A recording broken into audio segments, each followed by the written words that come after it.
Hi, I'm Neil. I'm the senior leader of Salford Elim, and we're just preparing the church to come together for our carol service. It's the first time we've been able to worship together in person for 9 months since March, and we're full of anticipation.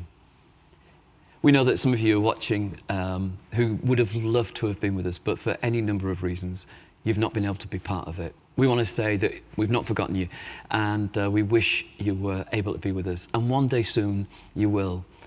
But until then, we hope you enjoy the carol service, the sense of worship as we come to remind ourselves of the beautiful central truth that God is with us. Enjoy our time together. Thanks. Good afternoon. I don't suppose we're supposed to do that sort of thing, are we?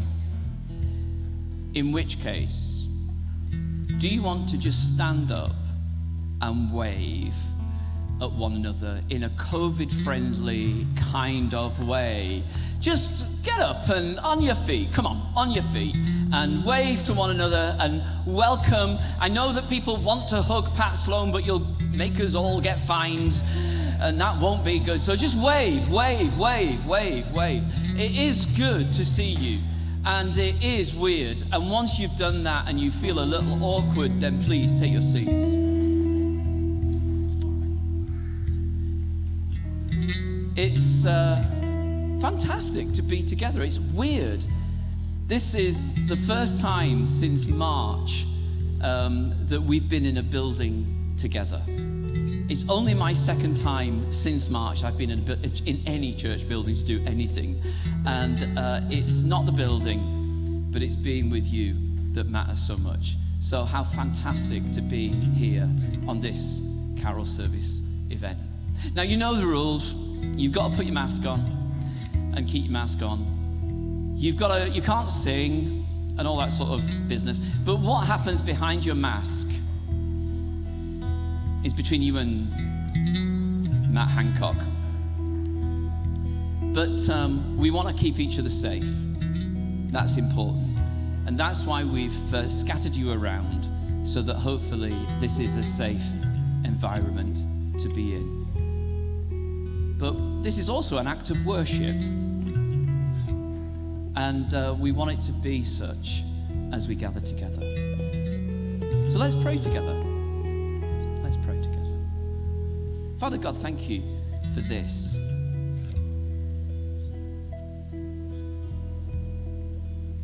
Thank you that as we gather even at a distance, but we gather with those that we're committed to. And thank you that we've been able to do this. And thank you for this season, a season that, like the first season, is fraught with difficulties and disappointments and frustrations. But thank you that into the midst of this sort of world, you stepped and you began to make sense of the frustrations that we feel. So come, Holy Spirit, be with us as we gather. Come, Emmanuel, God with us. Come and rest upon us, we pray, in the name of Jesus. Amen.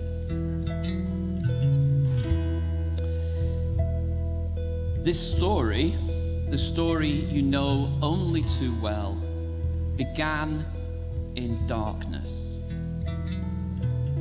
It began in a time of confusion. It began in a time where people were searching and wondering whether things would ever be different. This story begins when people were losing hope because they weren't sure how life would be. But into this darkness, there was a promise of light, and the light would change everything. And Erin is going to come and read for us the first reading. Erin.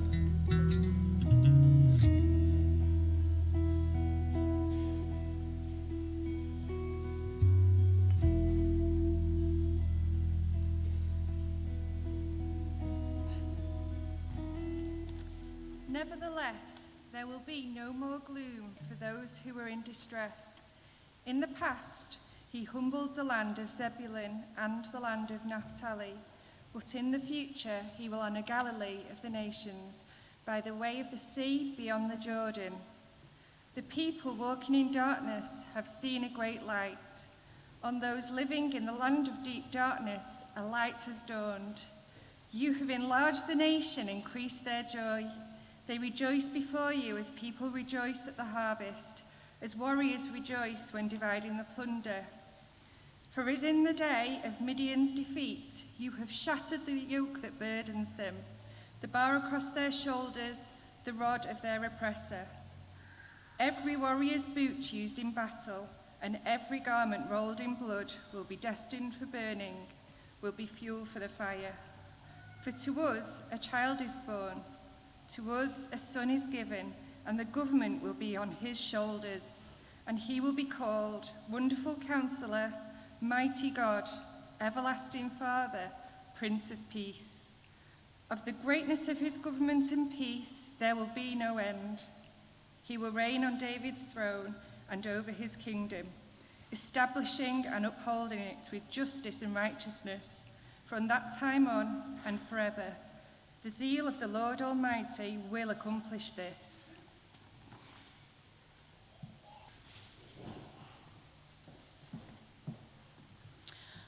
Good evening, everyone, as well. I'd like to welcome you as well. By now, you should know that you were given a bag when you came in.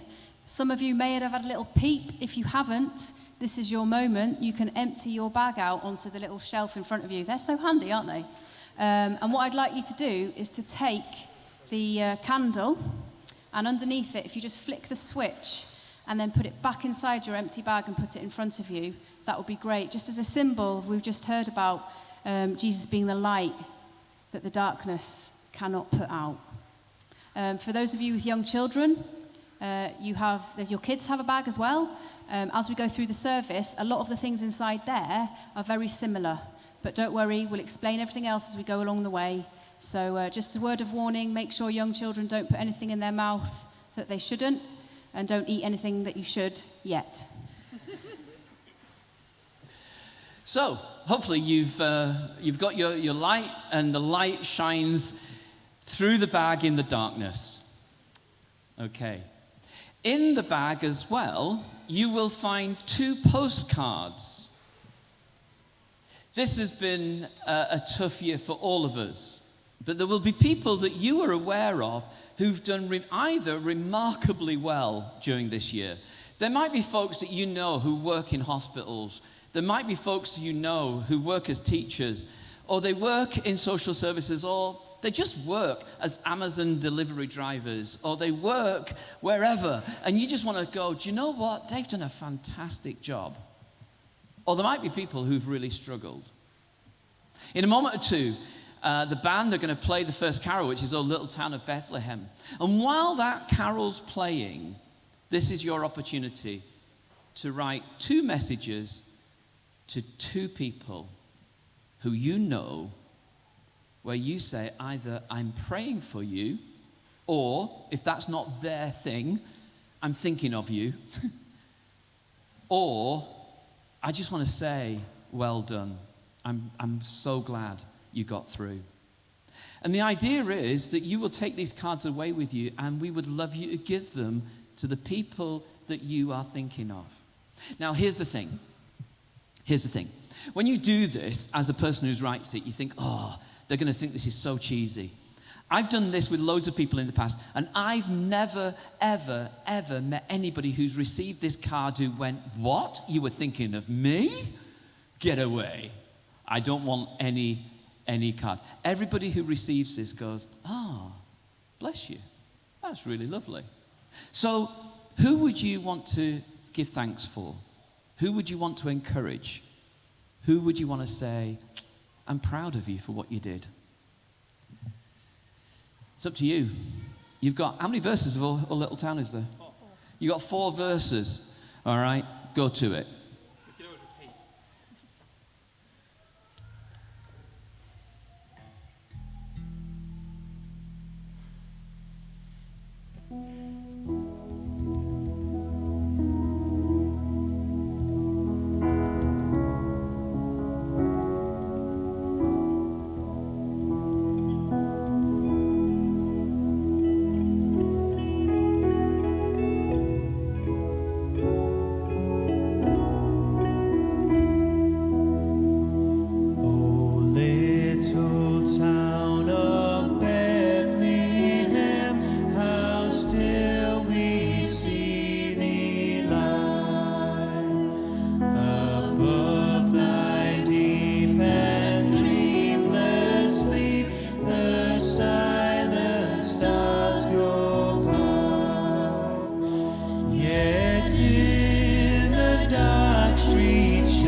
So God imparts to human hearts the blessings of his name.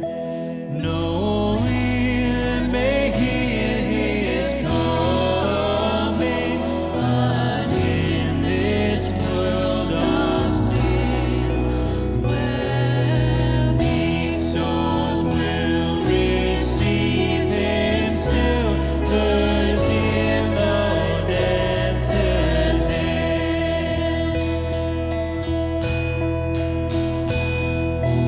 Holy child of Bethlehem, descend to us, we pray. Cast out our sin and enter in. Be born in us today. We hear the Christmas angels, the great glad tidings tell. Oh, come to us, abide with us, our Lord Emmanuel.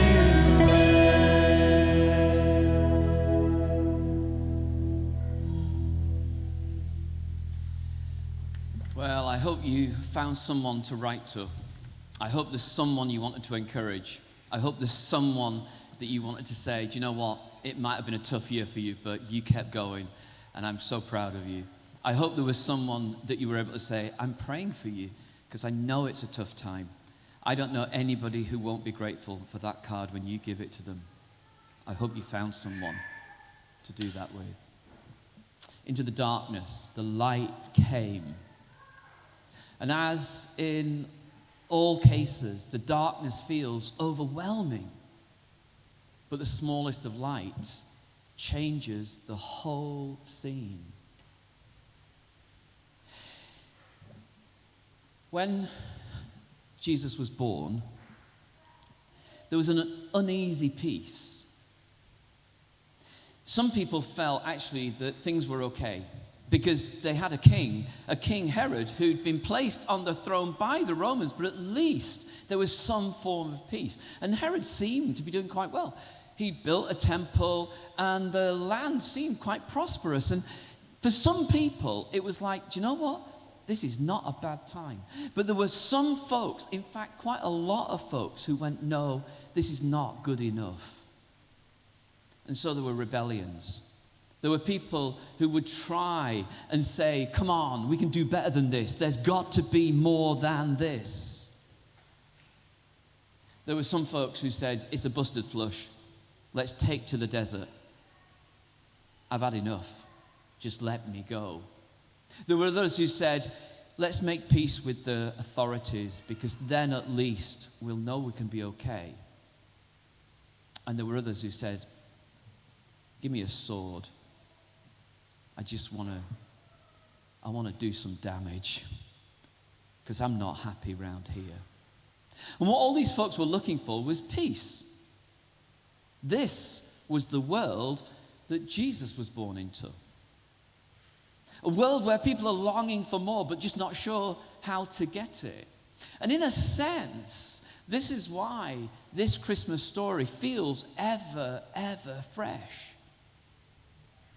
Because do any of us feel that this is okay? Do any of us feel we're doing great? Do any of us look ahead into 2021 and we all say to one another, I hope next year is going to be better.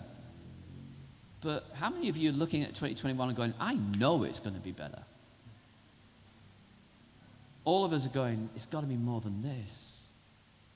This is the world in which Jesus came. It's the world that longs for peace. And it's the world into which God promises peace. Let's listen to a carol.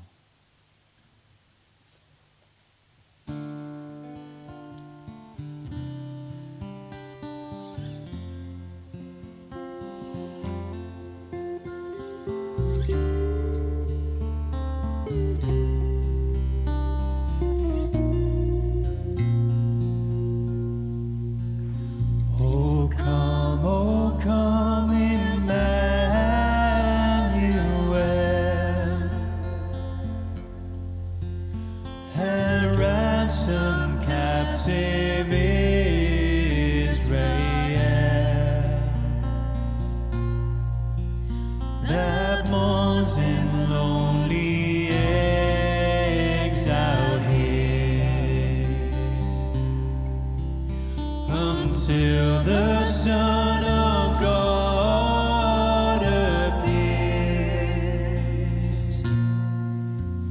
Oh, come thou day spring from on high, and cause thy light on us to rise. Disperse the gloomy clouds of night, and as dark shadows put to flight, rejoice, rejoice, Emmanuel shall come to thee, O Israel. Oh come, true prophet of the Lord, and turn the key to heaven's door. Be thou our comforter and guide, and lead us to the Father's side. Rejoice, rejoice, Emmanuel shall by his blood our darkness dispel. Oh, come, our great high priest, and intercede. Thy sacrifice our only plea. The judgment we no longer fear.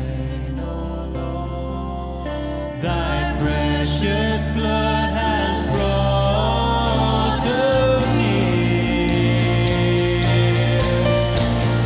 Rejoice, rejoice, Emmanuel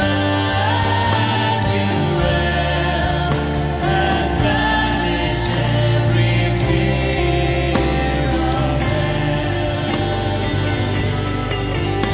Oh, come thou King of nations, bring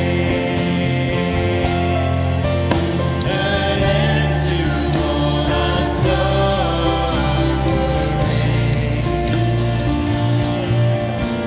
Bid every pain and sorrow cease, and reign now as our Prince of Peace. Rejoice, rejoice, Emmanuel. Rejoice, rejoice, rejoice, Emmanuel. Rejoice, rejoice, rejoice, Emmanuel shall come and with us shall abide with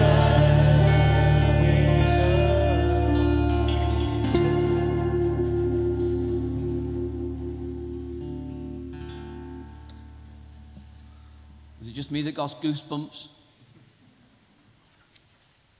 Yeah. Well, if you think that's good, wait until you hear again what John writes. Because John, when he starts his gospel, says, almost, you just wouldn't believe what happened. Nev's going to read for us. And when you hear it, listen as though you were hearing it for the first time. Listen to the outrageous story. Listen to the preposterous news. Listen about how God comes in the midst of the darkness.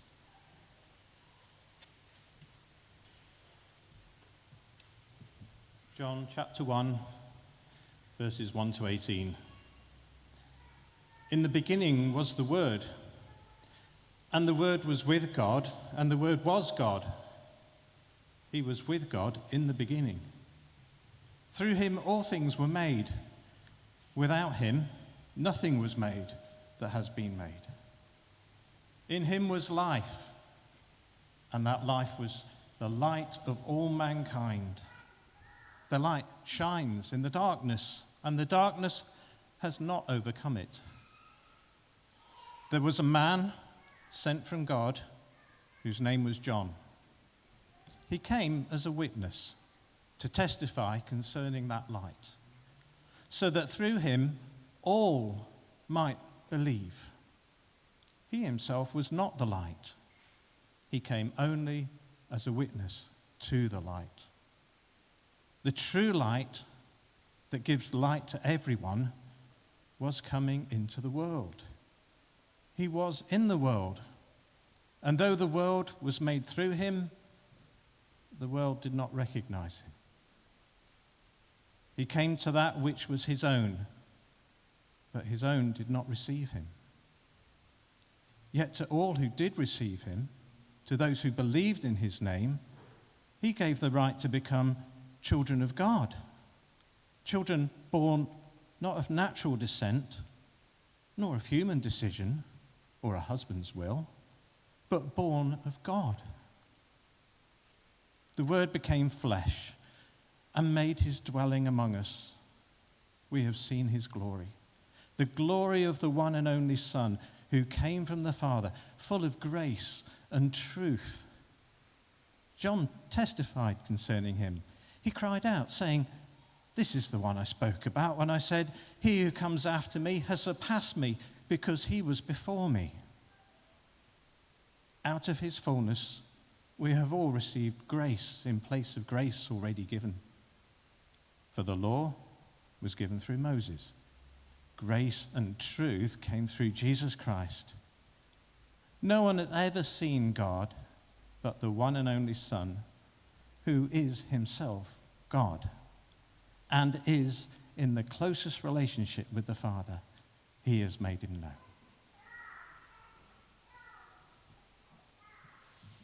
Brilliant. How fantastic is that? That John goes, "Do you know what? We looked at this man and we realized God was with us. We realized that the one who from eternity had come to us, we were able to touch him.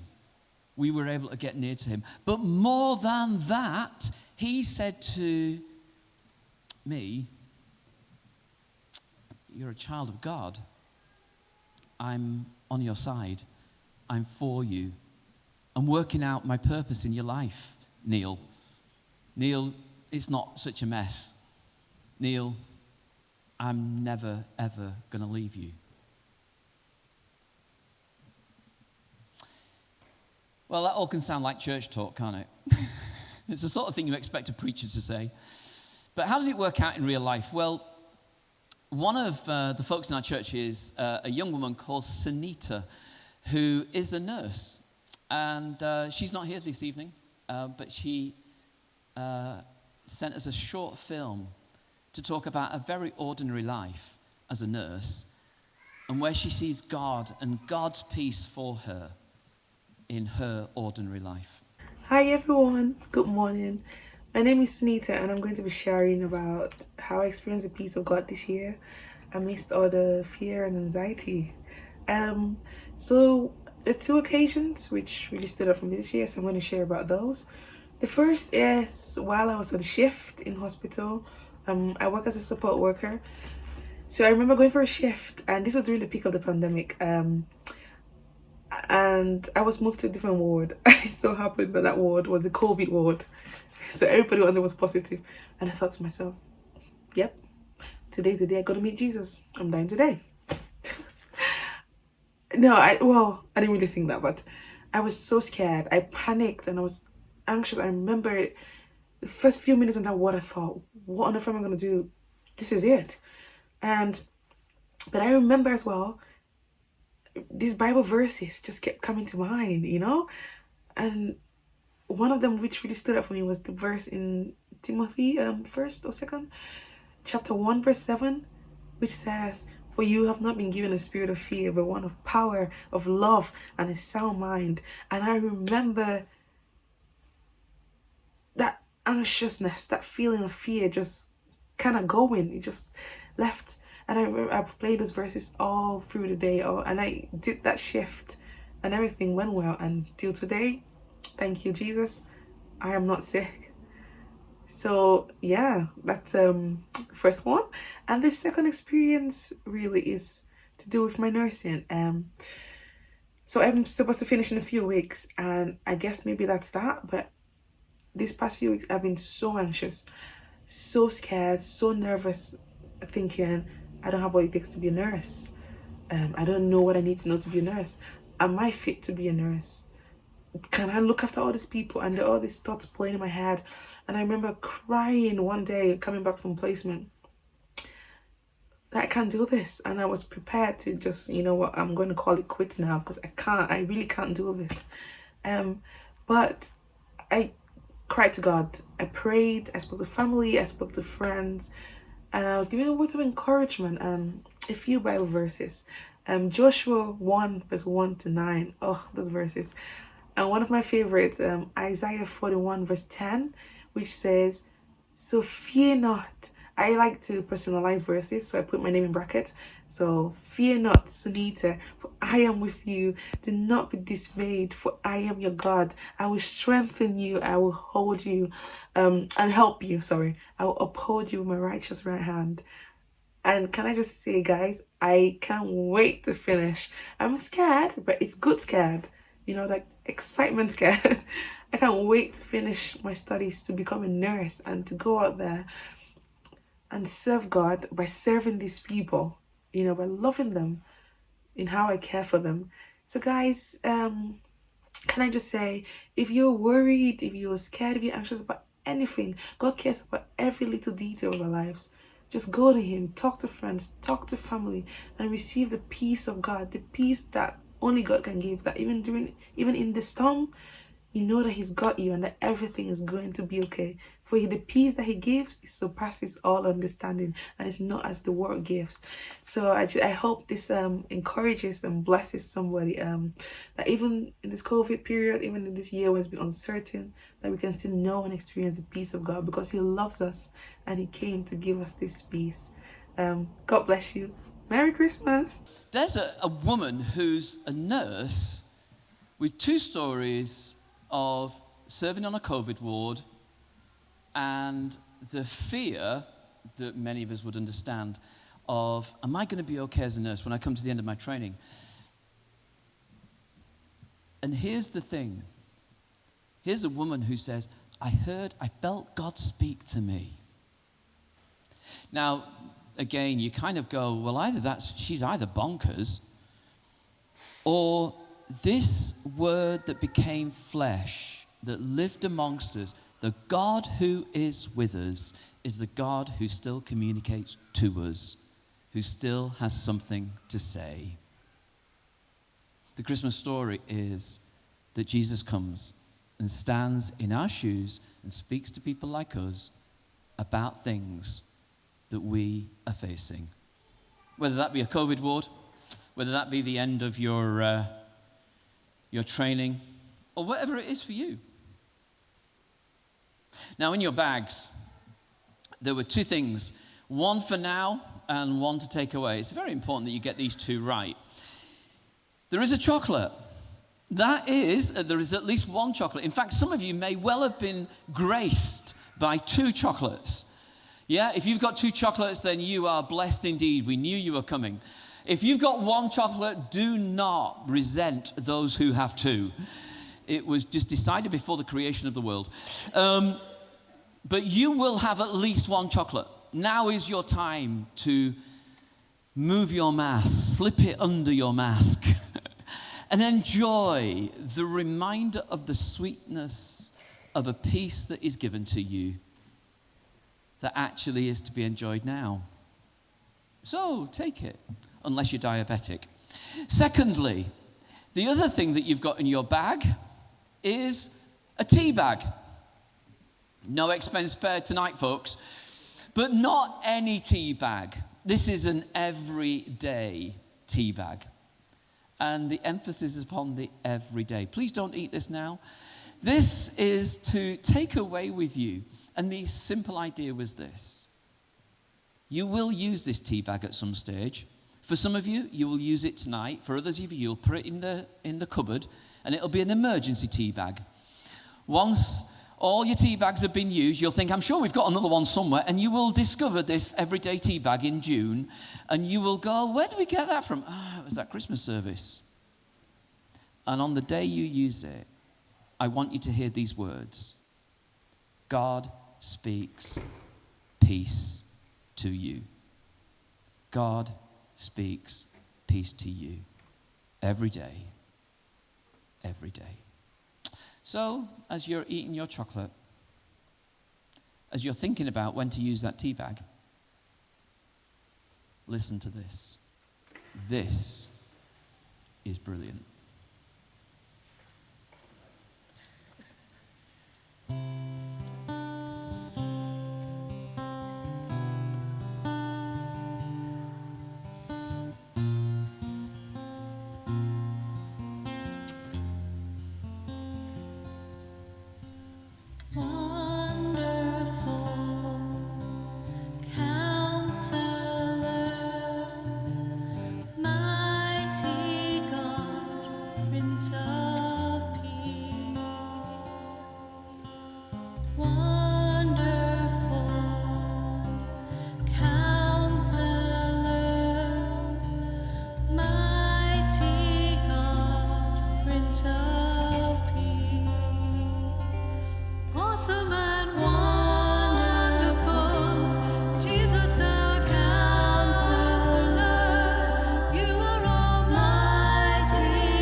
Man, it's really great to hear it, isn't it? But how, just raise your hand if you really wanted to join in. Oh, it's so annoying, isn't it? And you just think, it sounds mint in this church, doesn't it? It sounds awesome. And then you're just like, one day, guys, we will be together and be able to actually raise the roof and all join in. But for now, yeah, well done, guys. Sounds mint. Okay, so the next part of our service. Boys and girls, in your little bags, you will see there is a picture, and I'm sure you've been desperate to start colouring it in if you haven't already. Well, hold on for another few more moments, because we're just going to watch a video of the Nativity story. And then after that, please feel free to colour in the Nativity scene on your cards. That would be great. It begins in Bethlehem, a nativity rhyme for Christmas time. A woman called Mary was doing her chores when an angel arrived, but not through the doors. He simply appeared, and she dropped to the floor. "Hello, Mary," he said. "God is with you." "God is with me," she wondered. "But what does that mean? What's this all about? Is it some kind of dream?" The angel just smiled. "Don't be scared. Please don't scream. God is happy with you and will bless you. God knocks down the proud and lifts up the meek, and does mighty things for those who are weak, and blesses the ones whose service he seeks. So sing out his praise. He's amazing. You'll soon have a baby," the angel went on. "A quite special baby called Jesus, God's Son. The heir of King David, he'll sit on his throne, and his kingdom will last forever." "But how?" Mary asked. "I don't understand. I'm engaged to be wed, but he's not yet my man." "Trust God," said the angel. "He's got it all planned. His spirit will come upon you." All night Joseph tossed, all night Joseph turned. He just couldn't sleep. He'd only just learned that Mary was pregnant. What's more, she'd confirmed that the baby she bore was not his. "Joseph, don't worry. Joseph, don't weep. Lay down your head and go back to sleep. Mary's been faithful. Her love's strong and deep, and her baby is God's own son. He's the answer to all that the prophets have said, so keep your engagement, be glad, and be wed." And when Joseph woke up, that's just what he did. He took Mary to be his wife. 1 hump, 2 humps. The star watchers watched the stars go by, looking for secrets in the sky. And then they saw a special star away in the west, away off far. "A king's been born, that's what it means, Judea way, or so it seems." They climbed aboard their camely beasts and set off west from their homes back east. 1 hump, 2 humps, lumpity-lump. The star watchers went with a bump and a thump. 1 hump, 2 humps, lumpity-lump. The star watchers followed the star. At last their journey came to an end. They parked their camels in Jerusalem. Then they went to Herod, king of the nation, to ask him for some information. "O king," they asked, they were quite polite, "somewhere round here on this starry night, a brand new baby king abides. Can you tell us where this child resides?" "Star Watcher's friends," King Herod smiled, "in Bethlehem you'll find the child. Would you tell me where you find him, please? The exact address would put my mind at ease." Herod, of course, told them a lie. He'd already planned for the child to die. When he found the boy, that's what he'd do, so the Star Watchers left without a clue.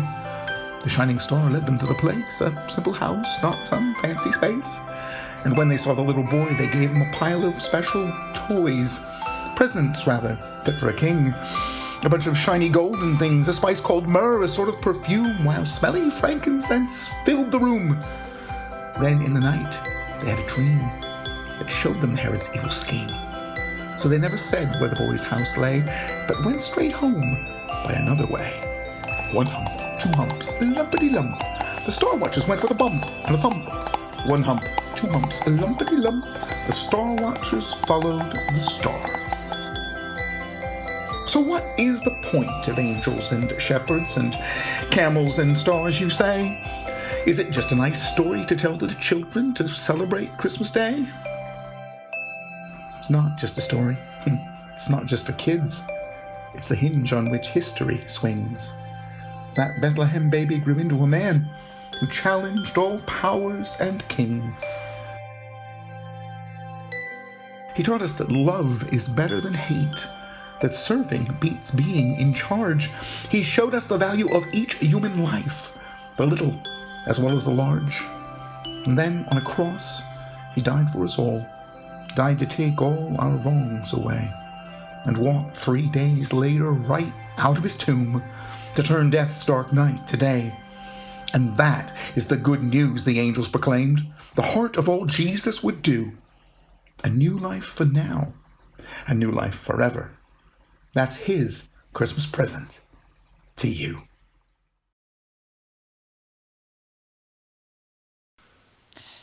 That sense of journey, that sense of journeying to come to see a king.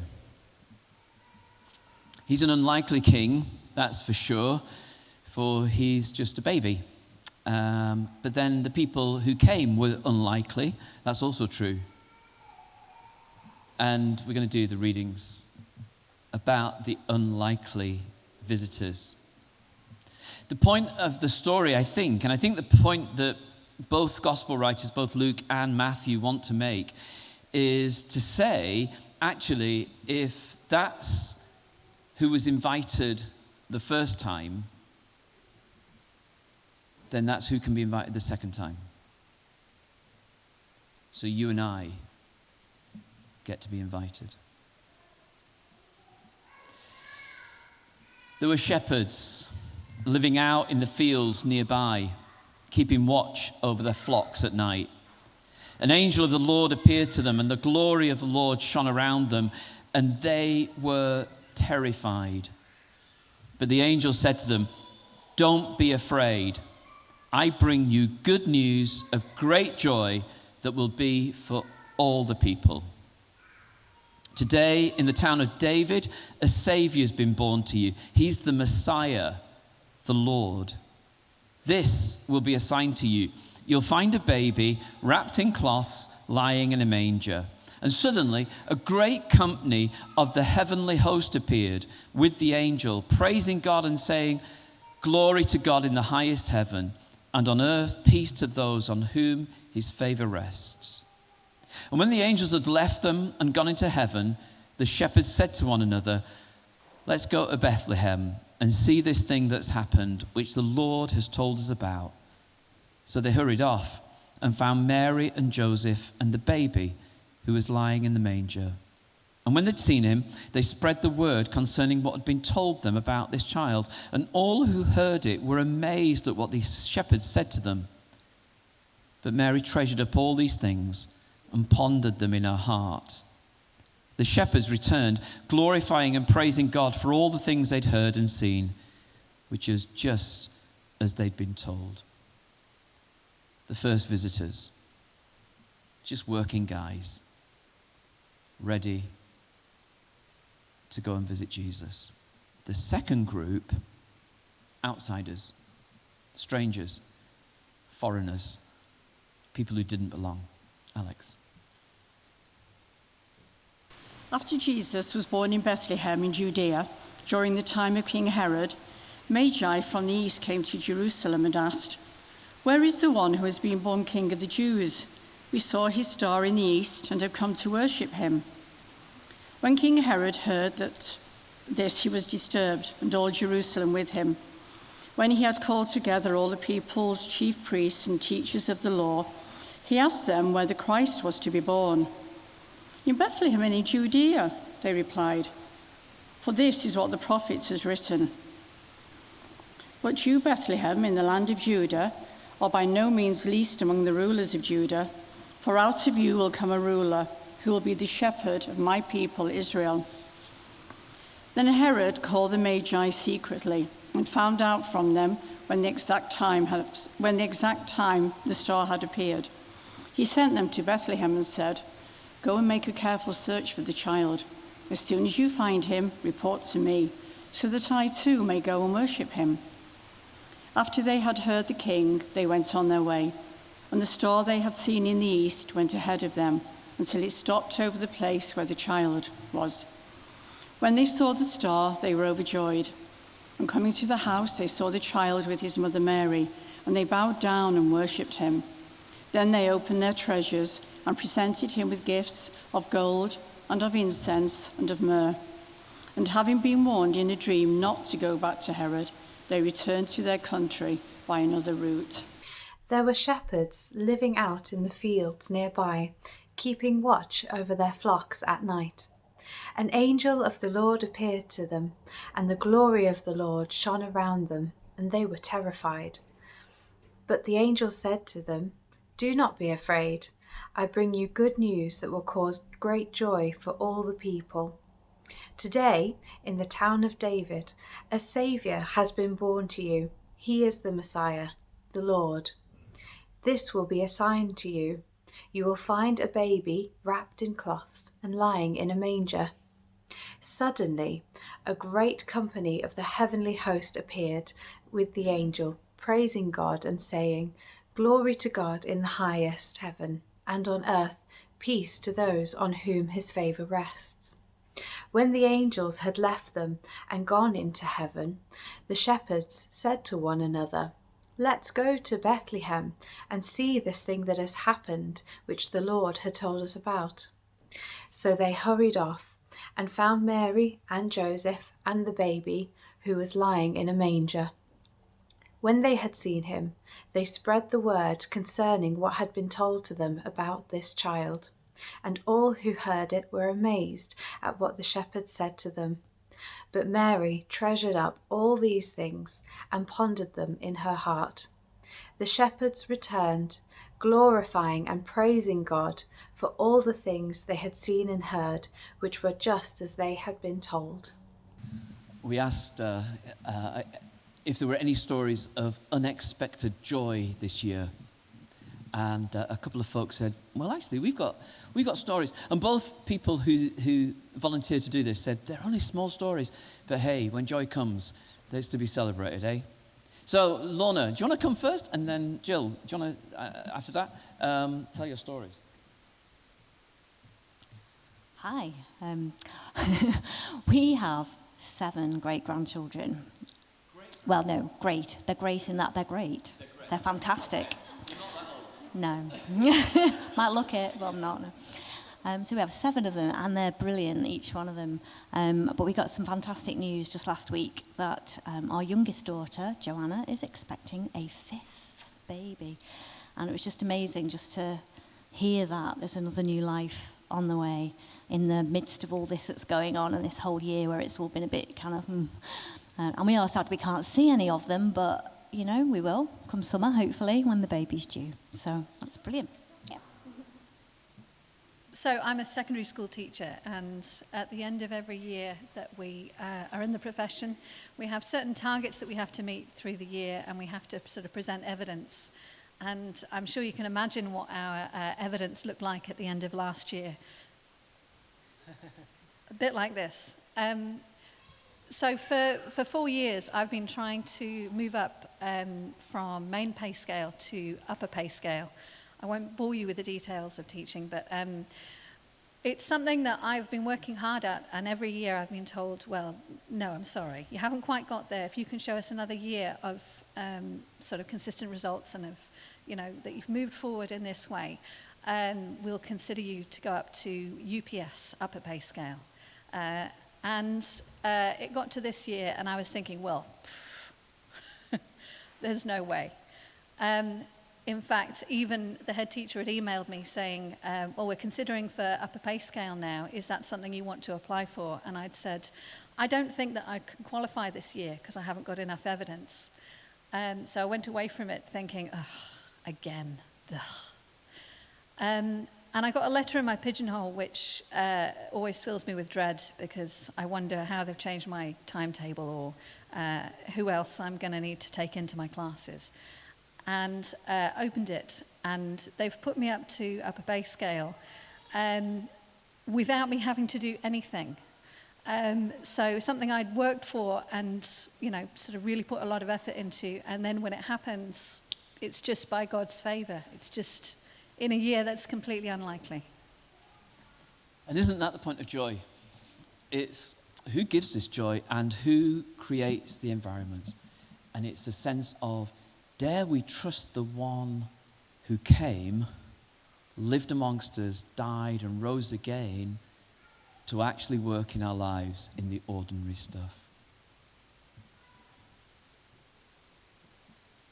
And speaking of the ordinary stuff, inside your bags there is a wooden star and a pen. Now, sometimes we can be the people who give that encouragement and that joy to others, am I right? Sometimes the unexpected joy that we receive is because it's come from somebody else. So you have an opportunity here to use that wooden star to encourage someone in that way. It could be the person that you've already written a card to, or it could be somebody else, and you can use this star to either write something that encourages them on it, or something that you might pray for them and then give it to them, or indeed you could just keep it for yourself as a reminder for how you want to pray for them. So that's your little star. Or you might even want to write a prayer for yourself something to keep you going as you look at it. So you're welcome to do that when we listen to the carols. That'd be brilliant. And then the other thing that can give unexpected joy is a flower, or something that you have indeed grown yourself. Now, there is in your bag a bulb, and some of them are even like minute, like you've got to try and find them. They are tiny. So when you, it would be really great if you could take them home and plant them in something, or in a little bit of your garden if you have one, or a little pot on your windowsill, and then just wait and watch and see. And as that grows, let that give you a little bit of unexpected joy. And now, we've got a couple of carols. Thank you. There will be some of you looking in your bags going, I don't know if I've got any bulbs. It just looks like gravel. They are so small, but trust us, out of such small gravel, something will grow. It'd be fantastic. And why not? Try it. Essentially, what we're doing is try to clutter up your house with stuff. But will you try growing it? And as it grows, will you take a picture and put it on the Facebook page to remind us that actually out of very small hopes comes joy. The way we wanted to run this service was really from quite sort of a low emotional level, really, from the darkness to the hope of peace to God being with us to joy. That's where we're going, to joy. And these two carols are about joy.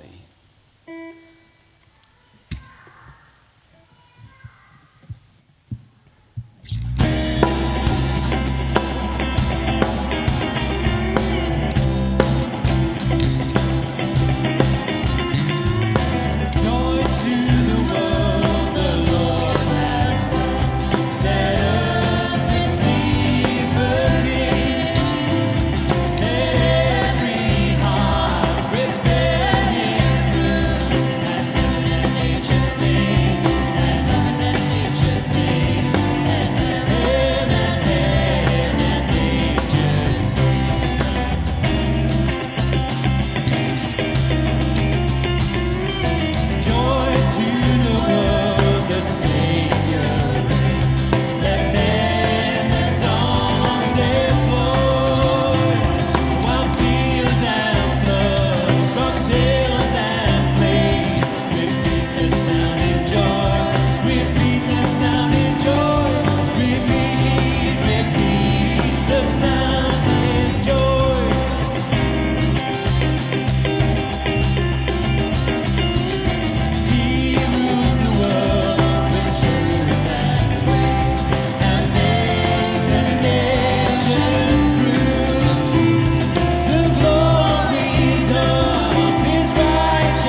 He loves it.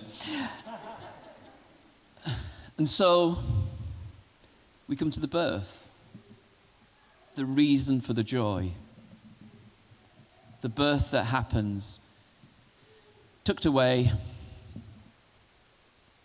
at a time and a place where nobody thought anything could happen, but the birth happens. Steve, come and read it for us. It's an awful long one.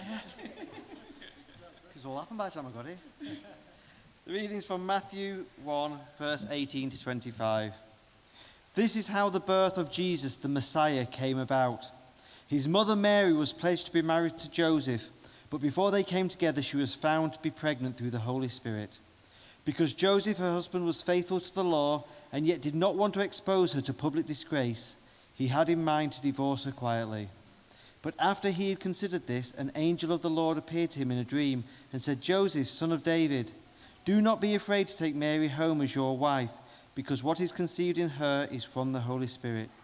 She will give birth to a son, and you are to give him the name Jesus, because he will save his people from their sins. All this took place to fulfill what the Lord had said through the prophet. The virgin will conceive and give birth to a son. They will call him Emmanuel, which means God with us. When Joseph woke up, he did what the angel of the Lord had commanded him and took Mary home as his wife. But he did not consummate their marriage until she gave birth to a son, and he gave him the name Jesus. For some of you, this has been a really difficult year. It might feel like it's been a year where mostly it's been about loss. For some of you, yesterday, to be told at the last minute that actually you can't spend as much time with your family as you might have wished. I mean, for some of you, that might have just been a relief. But for some of you, that will be a loss. That sense of, just another thing. On that first Christmas season, the people who first discovered it was God with us was a very small family who felt on their own. Before it was announced to everybody else, before anybody else realized, it was just a mum and a dad and a child. And bit by bit, they began to believe God's with us. And of course, it will ripple out. 30 years later, it would ripple out to a nation. 130 years later, it would ripple out to an empire. 330 years later, it would ripple out to a continent. But the first time, it was just 2 people and 1 baby. My prayer for you this Christmas is this, that it just might feel like it's me, or it's me and him, no one else. It might feel that you've lost lots and stuff's been taken away from you. But this Christmas, may you know Emmanuel, God with us. And for some of you this Christmas, it'll be about taking a leap of faith with Emmanuel. Going, yes, that's what I need. God with us. And it's a recommitment. A commitment that goes, I'm yours because you're mine. And that's the seeds of joy. I'm going to pray a final time. We got one last song, but let's pray first. Let me pray for you. Father God, we thank you for this story that in some ways gets inflated because of everything else that happens around us in our culture. And yet this year it feels like everything's been stripped back. And so perhaps the story becomes starker because the story is about God with us in the midst of darkness, in the midst of longing for peace, in the midst of longing for joy. Lord, we pray for one another this year, that in a hard year, you would be Emmanuel for us. that we would know you're with us, that you are alongside us, that you stand with us, that you come to us. Lord, may we open up our hearts to you. May we who long for more look to you. And Lord, in the midst of the hard times that we are in, Lord, we pray for our own hearts and minds, that you would come close to us and we would accept you. We pray for our country, sixes and sevens not really knowing what's going on. Lord, we pray for those who are grieving this Christmas. We pray for those who do have to make decisions, that you'd give them wisdom. We pray that, Lord, in the midst of all of this, you'd bring healing and hope to a world that looks for some meaning. And Lord, we pray that you'd take our lives and you'd use us to be the ones who encourage others, the ones who will not stop praying, the ones who will journey with people who need others alongside them. Lord, may our lives matter because of that. Lord, we pray your blessing on us at this Christmas time in the name of Jesus. Amen. So we get to the final carol. It struck me that you're quite COVID safe if you wish to stand. You might need to stand to work out whether your legs are locked with cold before you stand, although it's nice that some of you are standing already. I want to just say, then there's nobody here to hear this particularly, but it's probably very appropriate I say a big thank you to the church at St. James here who have allowed us to use their church this evening.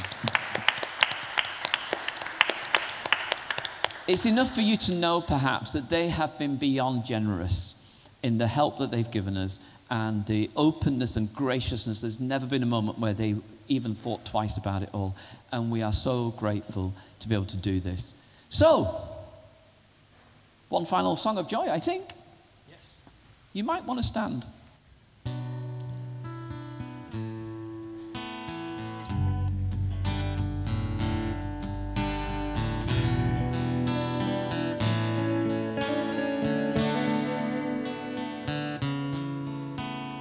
Christmas Day, a humble girl gives birth to hope for all the world. This is Emmanuel. How awesome and mysterious, the Lord of heaven draws near to us. This is Emmanuel. The hands that one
you know the blessing of God on you. May you know the joy. On Christmas Day, if you're available, we will meet on Zoom, and you can put the heat on in your own house. But if you're not, then have a great Christmas. I want to say thank you to these guys behind. Didn't they do a cracking job? Let's hear it from them. Come on.